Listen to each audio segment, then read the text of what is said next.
Check out carmarshal.com. The link is in the description. They help support us.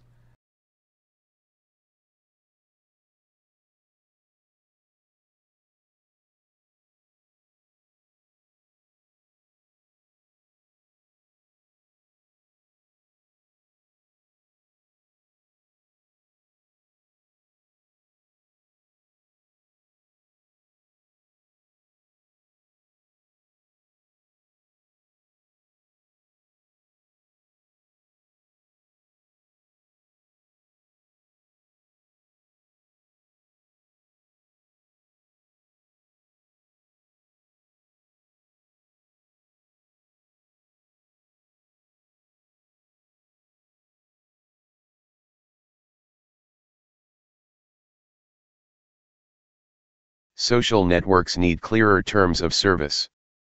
Research shows how hard it is for users to know how their information is shared. By Alana Ullman. Earlier this month, Facebook added language to its platform policy for developers that specifically instructed, "Don't use data obtained from us to provide tools that are used for surveillance." This clarification followed an American Civil Liberties Union report late last year saying that a company called Geopedia was marketing its social media monitoring product to U.S. law enforcement as a tool to keep an eye on protests. In an email from Geopedia to a potential police department client, which the ACLU obtained, the company boasts about how its special access to Facebook, Instagram, and Twitter data could be used to monitor protests. Geopedia said that its system allowed it to have covered Ferguson/Mike Brown nationally with great success. It could access a vast amount of public posts, potentially in real time, allowing for the company to isolate posts and users in specific protest locations. In a case study document, the company also states that during the 2015 protests in Baltimore following the death of Freddie Gray, police officers were able to run facial recognition technology on social media photos to identify individuals with outstanding warrants and arrest them directly from the crowds. It's a terrifying idea. Black Lives Matter movement activists prominently used these services to document and publicize protests.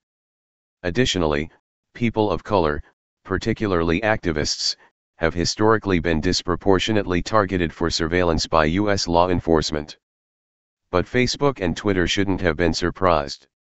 Law enforcement monitoring of social media during protests is also not particularly new, and the Snowden NSA surveillance revelations also included evidence of private companies offering social media monitoring tools to law enforcement, in some cases specifically providing examples of how they could be used for monitoring activists and protests. Facebook and Twitter ended their relationship with Geopedia after these allegations came to light, and Facebook's recent clarification of its terms of service better cements this position as a formal policy.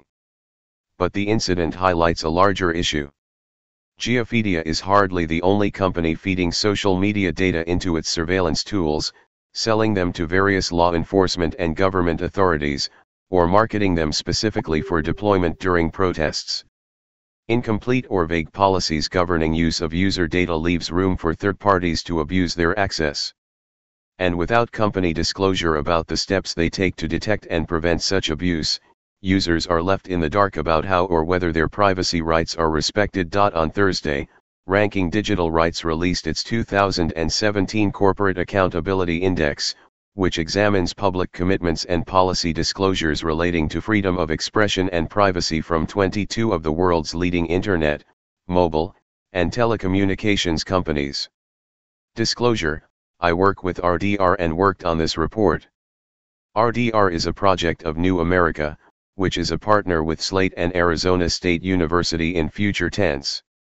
The 2017 index found that companies don't give users enough information about company policies and practices to make informed choices about which services to trust with their personal information. Companies often have vague or incomplete disclosures about the types of information they collect from users, why and how this information is being collected, and with whom it is shared. And even if users are able to discern some information about how a company is collecting and using their data, it's often even more unclear what they can actually do about it. For example, Facebook's data policy details the types of user information it collects, how it uses the information, and how the information is shared. However, the description of how users may manage or delete information about them is limited because it only covers content users actively share, not information the company collects about them, such as the types of content users view and interact with, the people and groups a user is connected with, and user information Facebook collects from third-party sites. We also found that with many companies, there's limited information about what happens if you decide to quit a service and delete your accounts. It's not always clear whether the company will actually delete your data, or how long you need to wait for it to do so. For example, Google's help page for recovering a deleted account says that users have about 2 to 3 weeks to recover their accounts, but it doesn't indicate whether this is because account information is permanently deleted after this time. In an emailed statement following the public outcry and revocation of their commercial access to social network data, Geopedia CEO Phil Harris stated the company wasn't created to impact civil liberties and that it was changing directions. But that's beside the point. Regardless of intent, companies that are entrusted with or given access to user data can have significant implications for users' human rights, and their terms of service and other policies need to take that into account. The Ranking Digital Rights Index shows that companies need to do more to prevent these kinds of privacy abuses. One solution is to conduct regular human rights impact assessments evaluating how all aspects of a company's business, including its relationships with private third parties and their access to user data, affect freedom of expression and privacy. Human rights impact assessments should be conducted not only for existing services, but also before launching new ones or entering new markets. Before entering business relationships with third-party companies like Geopedia, social network providers should assess the privacy risks involved in granting them greater access to user data, and evaluate whether or not they should have greater access to user data in the first place. As Nicole Ozer, Technology and Civil Liberties Policy Director for the ACLU of California, put it, the ACLU shouldn't have to do a Public Records Act request to tell Facebook and Twitter what their developers are doing. Though Facebook's policy clarification is a step in the right direction, Facebook, Twitter, and other companies should back up such policies with enforcement. Social media companies must be more transparent with their users about the steps they are taking to crack down on surveillance tool developers like Geopedia, and provide evidence that these commitments are being implemented. Organizations of all kinds rely on Geopedia to uncover actionable social media content from the locations most important to them. In this short video, we'll show you just how quickly social content can be discovered. And although this real-life example will cover only the basics, you'll see that it has implications for public safety organizations, security groups, journalists, and much more. Right now you can see that the map is positioned over New York City. As this video is being recorded, there's a rally related to the conflict in Israel happening just down the street from Geopedia's office in Chicago. So let's look at some real-time content from the scene. We'll type the address of our target location, draw either a circle or custom polygon perimeter around the area, and execute our search.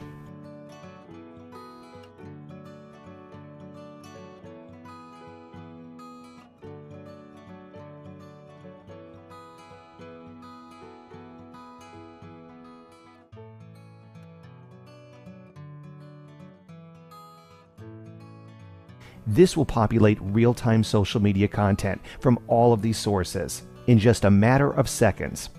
We can now explore search results on the map, or switch to an organized collage view containing content from all sources together.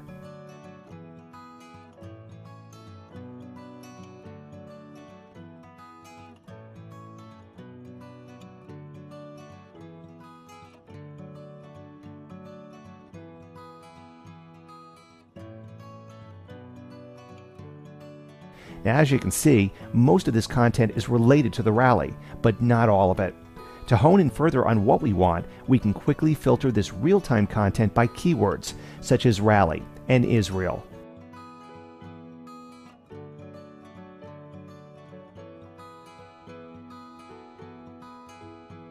While this example is just the tip of the iceberg from a feature standpoint, it showcases numerous use cases. This social data is vital to public safety organizations who are tasked with controlling the crowd and keeping the area safe. Journalists and media companies searching for rich, location-specific content from the scene, and corporate security teams and employers from the surrounding office buildings looking to keep their facilities secure. Had we searched for a live sponsored event, retail store, or restaurant, we would have discovered a rich set of social data invaluable to brands and marketers. To see the content coming from your locations of interest, click the Request a Demo button on our website to request a personalized demonstration. Hey Charlotte County, this is Charlotte County COPWATCH, and I wanted to explain what fair use is. You can use pieces of news articles if you're doing it for news reporting, you have commentary, and you're doing it for education purposes. So that's what fair use is, as you can see right here.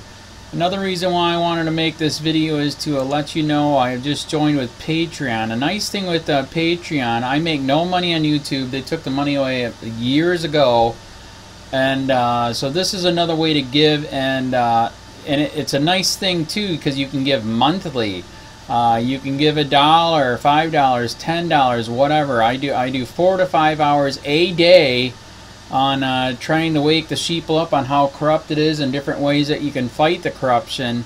So Patreon is a way that you can do it, and then of course the old way is still there. Donate to Charlotte County COPWATCH with PayPal or credit card. So keep that in mind. 4 to 5 hours a day. I make no money, but the corruption happened to me and I'm sick of it, so I'm trying to wake people up. But my wife would love it if if we could get some help out there. There's 47,000 subscribers. Just think if each one of you subscribers just gave let's say actually yes, $1 a month. 47,000 subscribers gave $1 a month. That would be awesome. That's not going to happen. But anyways, that would be great if it did happen. But do the math in your head. Just think about it. Like I said, 4 to 5 hours a day. I get no money from YouTube. YouTube has gone nuts. You can't do anything anymore. They're taking the money away everywhere. So these are a couple different ways that you can still help out with all this time that I put in. And as you know, I'm in a special situation where, at least I can do it, 4 to 5 hours a day. We have a cleaning company during the day. That's what allows me to do this, and we're debt-free. So this is my hobby. I don't go fishing and all that other crap. I try to save the world. So help me out to make the wife happy, man. In fact, if you guys did give $1 a day, and there was 47,000 of you, and you did it, and each of you gave $1, and that was every month, oh my God, yes, I could quit. I could start suing them. Another idea too that we have is, if I got, some funds, we could actually contact everyone that has been ticketed and or arrested and put in jail and start sending them postcards to let them know we're here, and to see if everything went all right, and if it didn't, find out their story. So we could even do more investigations and more lawsuits. Lawsuits take money. So just think about that. 47,000 of you so far right now. $1 a day. $1 a month on Patreon, or $5 a month Patreon, 10, 20, whatever. Just do the math in your head. Help out. This is a lot of work every single day. Thanks.